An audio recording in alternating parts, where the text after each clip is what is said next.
Dugaan kebocoran data penduduk Indonesia yang ramai diperbincangkan publik menimbulkan pertanyaan. Apakah perlindungan terhadap data publik sudah dilakukan secara maksimal dan sudah idealkah regulasi yang ada untuk memberikan perlindungan data pribadi? Saya akan membahasnya bersama narasumber yang bergabung melalui Zoom. Ada Dedi Permadi, juru bicara Kemenkominfo, kemudian ada Wahyudi Jafar, Direktur Eksekutif Elsam, dan nanti akan bergabung M. Farhan, anggota Komisi 1 DPR RI. Saya sapa dulu Mas Dedi dan juga Mas Wahyudi, selamat malam. Selamat malam, Mbak Eva. Ya, Mas Dedi, saya ingin tanya bagaimana kemudian tindak lanjut dari hasil penelusuran Kominfo soal dugaan kebocoran data penduduk Indonesia yang ini diduga diperjualbelikan dan ada kemiripan dengan data yang dimiliki BPJS Kesehatan. Baik, beberapa langkah yang dilakukan oleh Kementerian Kominfo dalam beberapa jam terakhir ini adalah yang pertama kami melakukan pemanggilan secara resmi kepada Direksi BPJS Kesehatan. Kemarin pukul 2 siang kami sudah melakukan pemanggilan dan ada beberapa hasil yang sudah kami sampaikan juga kepada media, misalnya dorongan kami kepada BPJS Kesehatan untuk melakukan investigasi lebih mendalam bersama kami dan bersama BSSN. Dan kemudian juga langkah-langkah antisipatif yang dilakukan di sistem internal BPJS Kesehatan. Kemudian yang kedua yang kami lakukan adalah melakukan antisipasi tersebarnya data pribadi ini secara lebih luas. Pertama, kami melakukan blokir terhadap website yang diduga digunakan oleh untuk menyebarkan iklan pembelian data pribadi ini, yaitu Red Forums. Kemudian kami juga melakukan pemblokiran terhadap link yang bisa digunakan untuk mengunduh data pribadi tersebut. Semua upaya kami lakukan walaupun ada beberapa yang mungkin cukup skeptis terhadap pemblokiran website, tapi kami percaya apapun yang bisa dilakukan oleh pemerintah untuk melindungi data pribadi sesuai dengan ketentuan perundangan yang berlaku itu wajib dilakukan. Kemudian yang terakhir kami juga melakukan upaya investigasi lebih mendalam bersama dengan BSSN dan BPJS Kesehatan.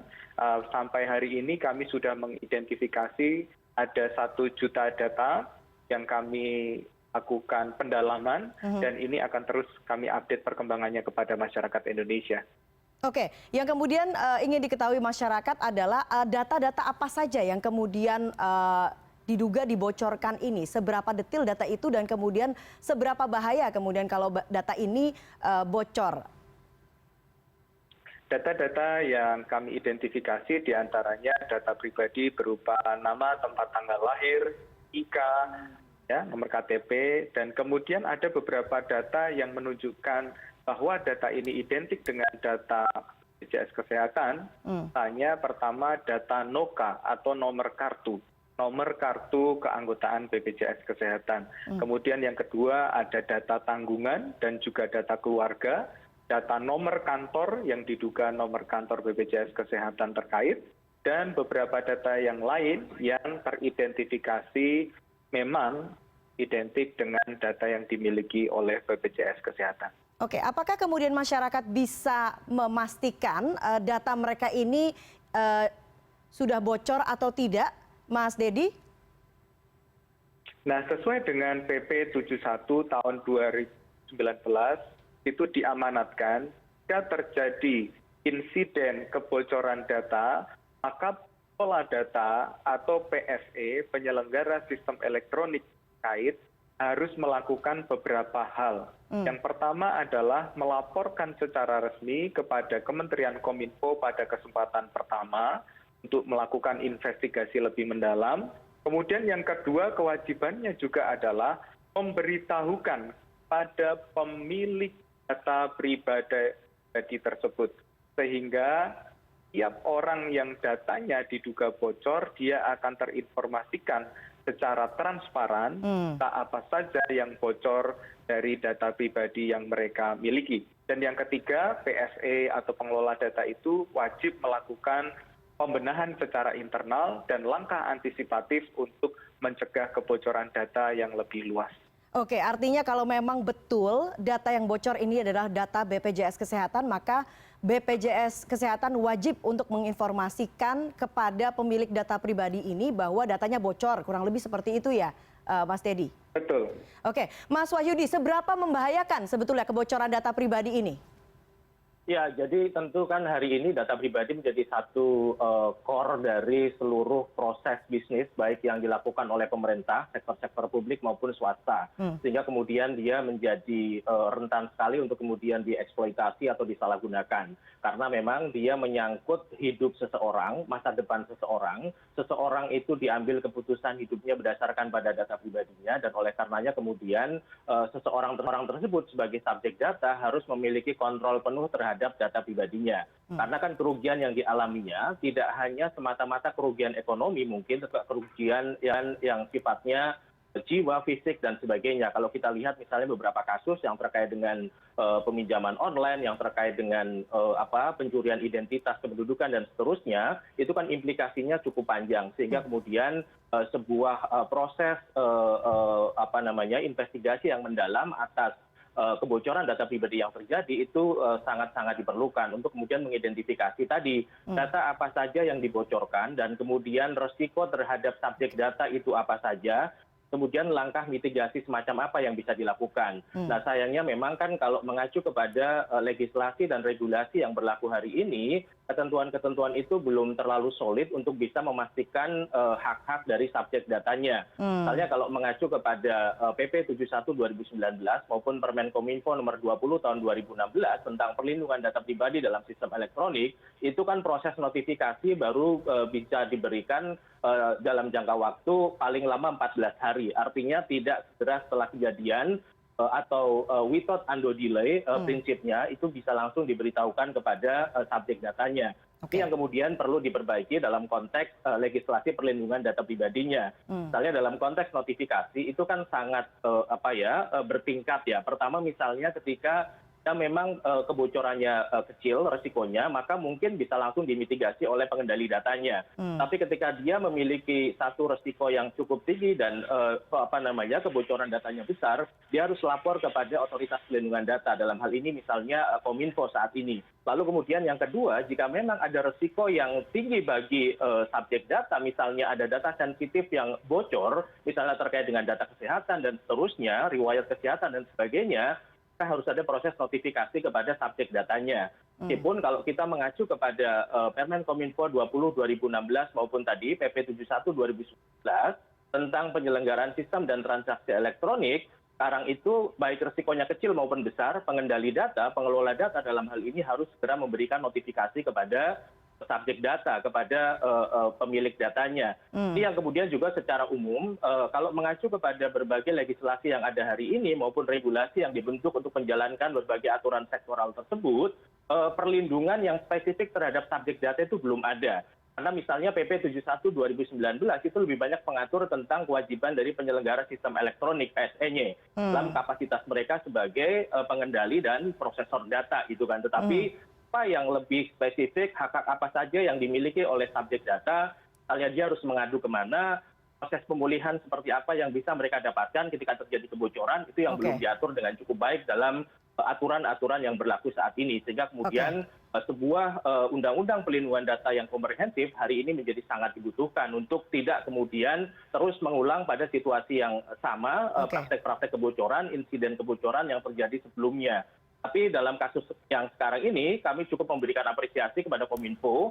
Langkahnya cukup cepat dibanding pada kasus-kasus sebelumnya yang kita selalu kemudian bertanya-tanya proses investigasi seperti apa yang sudah dilakukan, laporannya seperti apa, apakah cukup akuntabel, bagaimana memastikan insiden serupa tidak terulang kembali dan sebagainya. Hari ini kan informasi cukup baik disampaikan dan kemudian ada langkah-langkah yang telah dilakukan sehingga ini menjadi satu proses pembelajaran yang nantinya juga undang-undang pelindungan data pribadi akan diimplementasikan. Seperti itu, Mbak. Langkahnya cukup cepat dan juga cukup taktis begitu ya, Mas Wahyudi. Mas Farhan sudah bergabung bersama kami. Saya ingin tanyakan tadi yang sempat disampaikan oleh Mas Wahyudi bahwa perlindungan spesifik terhadap subjek data ini belum ada begitu. Tapi dijawabnya setelah jeda, kita akan lanjutkan sesaat lagi. CNN Indonesia Newscast segera kembali.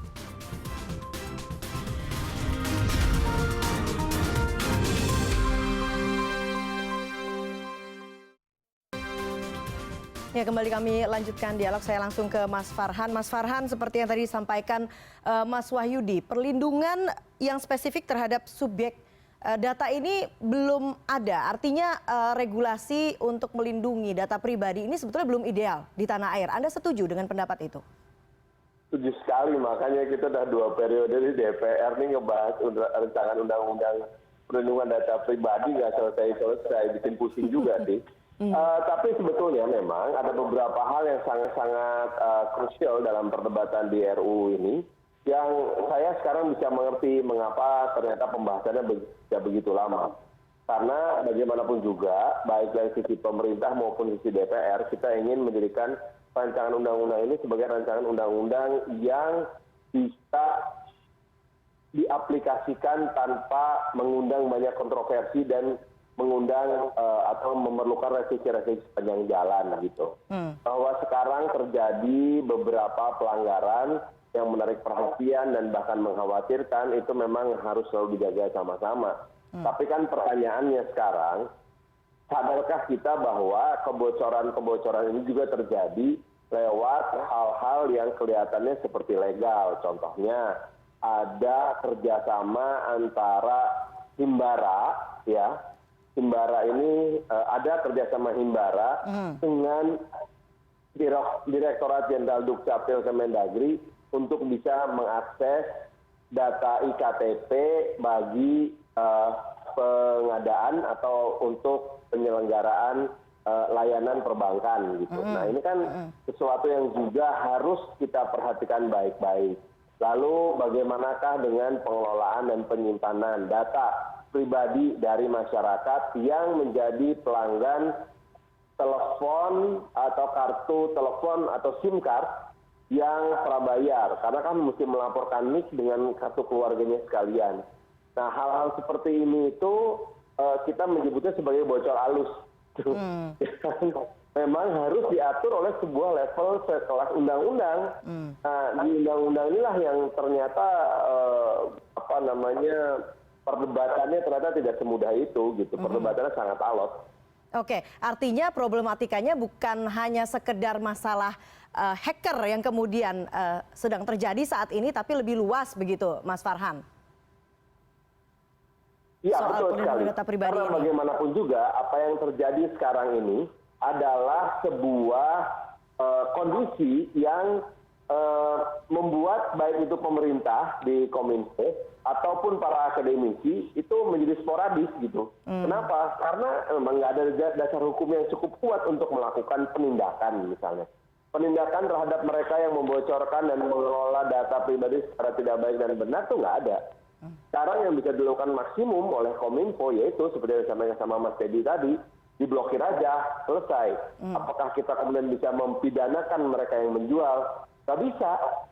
Walaupun kita gemesnya setengah mati gitu ya. Dan apa yang disampaikan sama Mas Wahyudi juga wajar. Mampukah kita menjaga data pribadi tersebut dari sebuah usaha eksploitasi yang akan mempengaruhi hidup seseorang? Karena eksploitasi data pribadi yang masuk ke dalam sebuah skema big data gitu misalnya, bisa membuat kita memutuskan hal-hal yang sangat penting dalam hidup kita ini tanpa kita sadari bersama gitu. Karena adanya intervensi atau pengolahan terhadap big data, data pribadi yang kita miliki. Jadi memang mesti hati-hati sekali.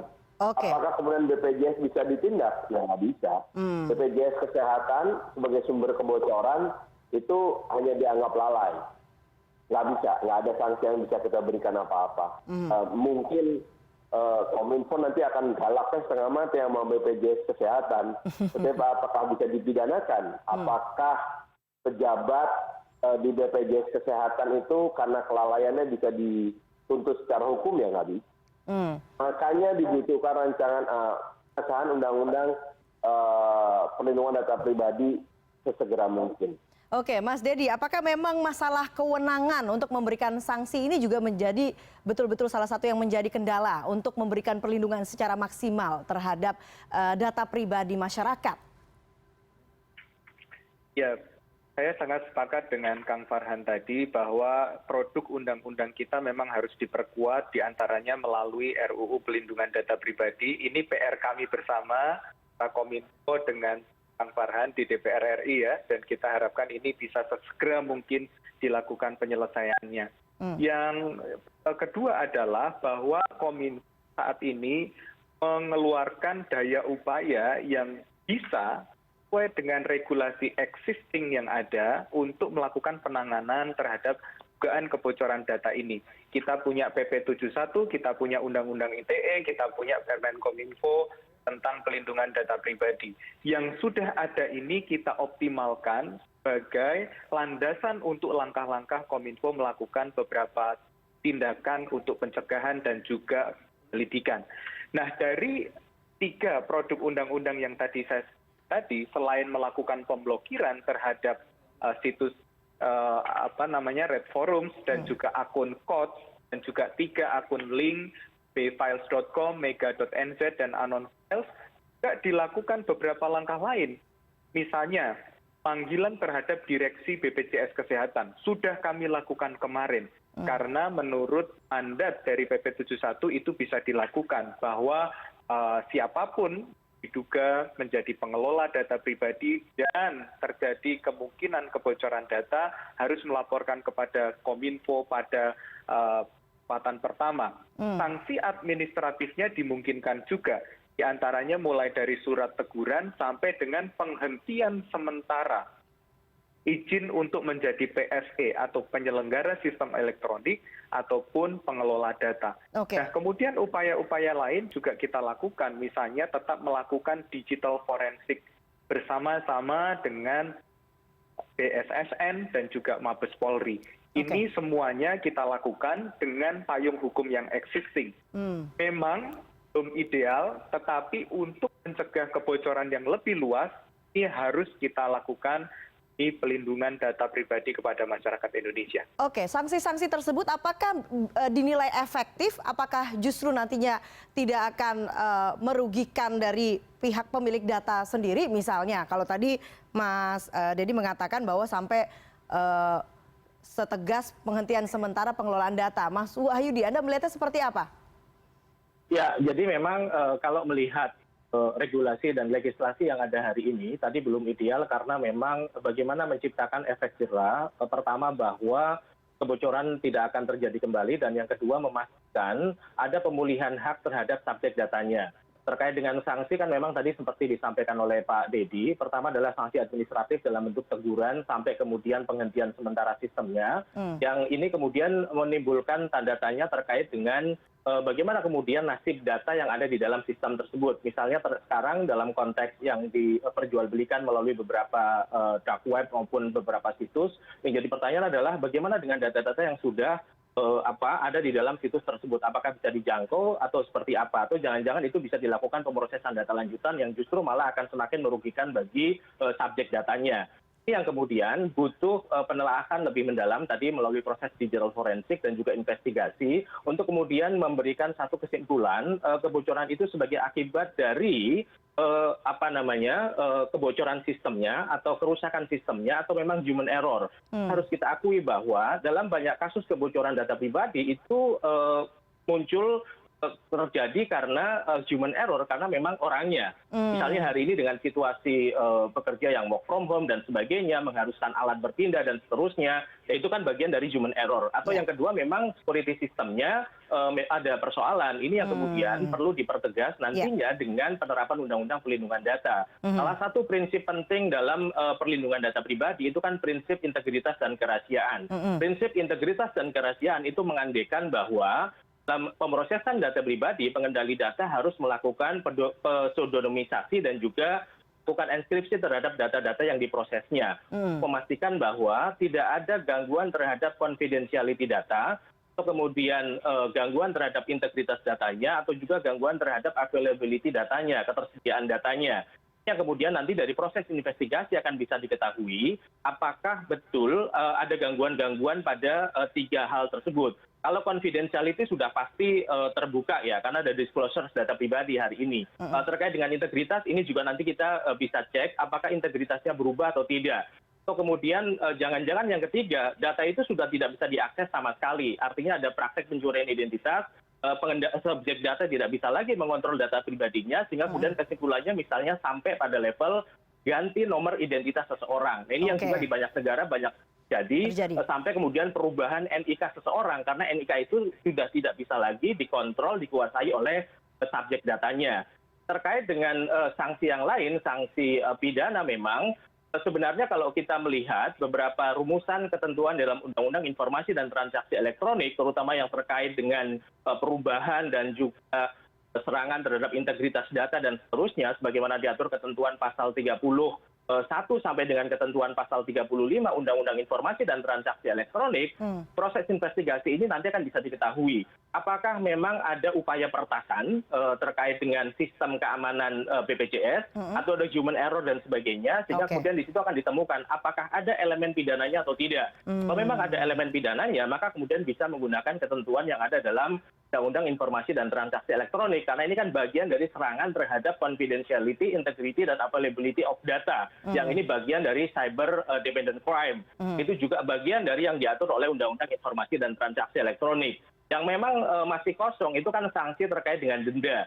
Bagaimana kemudian denda bisa diberikan terhadap mereka pengendali data yang berakibat pada terjadinya insiden kebocoran data pribadi, karena memang di dalam aturan yang berlaku hari ini belum ada. Nah, terakhir terkait dengan ganti kerugian bagi subjek datanya, yang ini juga masih sulit. Karena mengacu kepada Undang-Undang Informasi dan Transaksi Elektronik, ketentuan pasal 26 ayat 1 dan 2, sulit sekali kemudian untuk bisa membawa kasus-kasus yang terkait dengan kebocoran data pribadi ke pengadilan. Karena proses pembuktian di pengadilan itu kan siapa yang mendalilkan, dia harus membuktikan.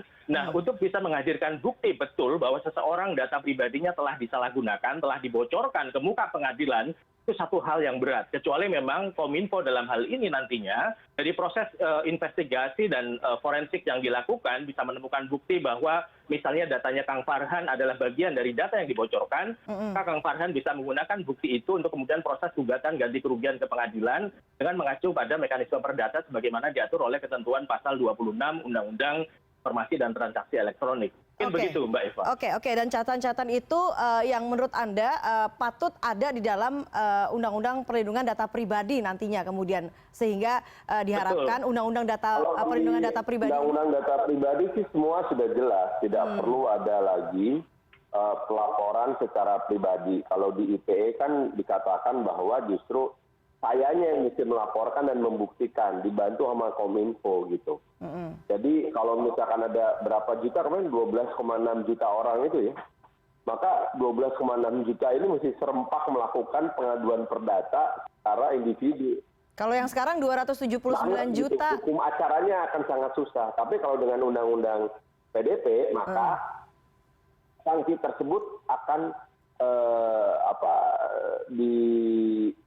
dalam bahasa umum ya, diakumulasikan oleh negara kepada si penanggung jawab data ini sendiri. Jadi artinya bahwa kita akan bisa menuntut pertanggungjawaban atau akuntabilitas dari para stakeholders yang terlibat dalam penyimpanan, pengelolaan, dan penguasaan data pribadi yang dikumpulkan dalam sebuah tempat. Ya, tempatnya bisa fisik, bisa tidak fisik tentunya, yang kemudian ternyata digunakan untuk tujuan tertentu yang telah disetujui oleh sang pemilik data tersebut. Oke. Sejauh mana kemudian harapan terhadap Undang-Undang Perlindungan Data Pribadi kalau kemudian narasumber yang bergabung pada malam hari ini sepakat bahwa itu menjadi salah satu solusi, sejauh mana kemudian Undang-Undang Perlindungan Data Pribadi ini bisa memperkecil kemungkinan terjadinya kebocoran-kebocoran data ke publik ke depannya? Kita akan bahas sesaat lagi. CNN Indonesia Newscast segera kembali.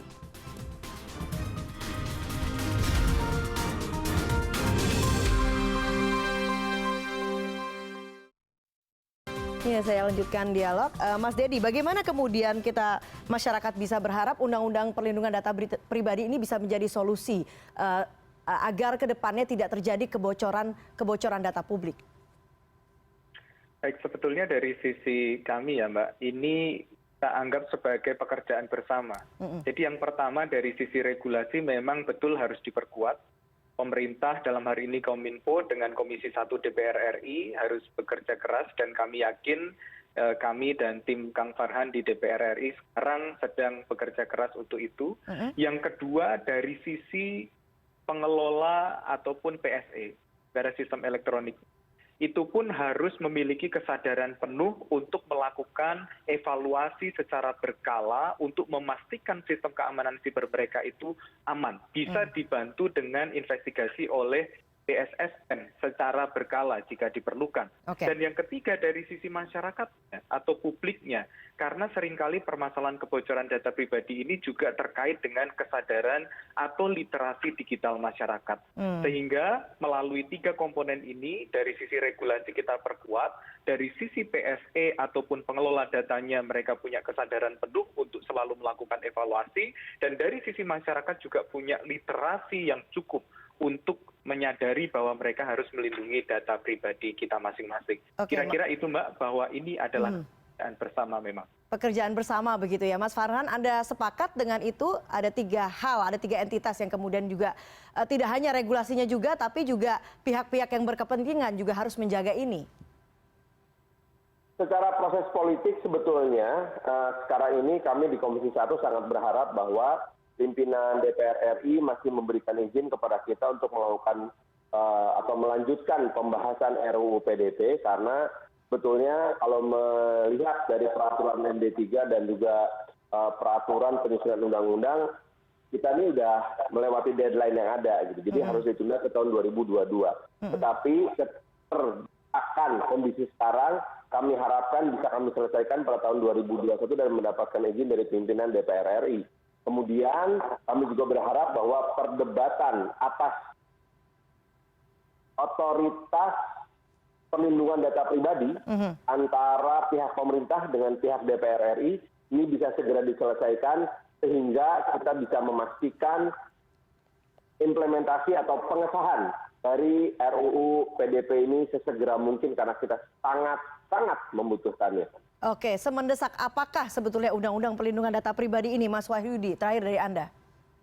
Ya, jadi hadirnya Undang-Undang Perlindungan Data Pribadi yang komprehensif, dia paling tidak akan memberikan kepastian hukum perlindungan data pribadi di Indonesia. Karena dari studi kami di LSAM, paling tidak kami menemukan 46 legislasi yang kontennya terkait dengan data pribadi, tetapi materinya saling kontradiktif satu sama lain, tumpang tindih satu sama lain, sehingga justru malah menciptakan ketidakpastian hukum dalam perlindungan data. Misalnya terkait dengan perbedaan definisi, perbedaan ruang lingkup, perbedaan kewajiban dari pengendali data, dan seterusnya, yang ini kemudian menyulitkan ketika terjadi situasi kebocoran data pribadi seperti sekarang. Artinya harapannya nanti Undang-Undang Perlindungan Data Pribadi bisa menjawab seluruh persoalan yang kita hadapi terkait dengan pemrosesan data pribadi untuk memastikan kontrol dari subjek data terhadap data-data pribadinya, dan sekaligus ini bagian dari juga menjaga kebebasan sipil, hak privasi dari warga negara. Dan yang kedua tentu hadirnya Undang-Undang Perlindungan Data Pribadi ini akan memberikan satu kontribusi yang cukup penting bagi pengembangan ekonomi digital yang inklusif. Karena kompetisi dalam konteks digital hari ini, salah satu aspek yang harus dihadirkan adalah adanya sebuah Undang-Undang Perlindungan Data Pribadi yang komprehensif. Oleh karenanya kemudian kami sangat berharap bahwa pemerintah dan DPR segera menemukan titik temu tadi seperti disampaikan Pak Farhan terkait dengan pembentukan otoritas pelindungan data, ini baiknya yang seperti apa agar nantinya Undang-Undang Pelindungan Data Pribadi bisa berlaku secara efektif, memastikan pelindungan data pribadi dari publik. Itu, baik. Perlindungan yang maksimal terhadap data publik itulah yang kita harapkan bersama ke depannya. Mas Wahyudi, Mas Farhan, dan Mas Dedi, terima kasih atas waktunya pada malam hari ini. Selamat malam Bapak-Bapak. Selamat malam, terima kasih. Assalamualaikum. Waalaikumsalam warahmatullahi wabarakatuh. CNN Indonesia Newscast segera kembali.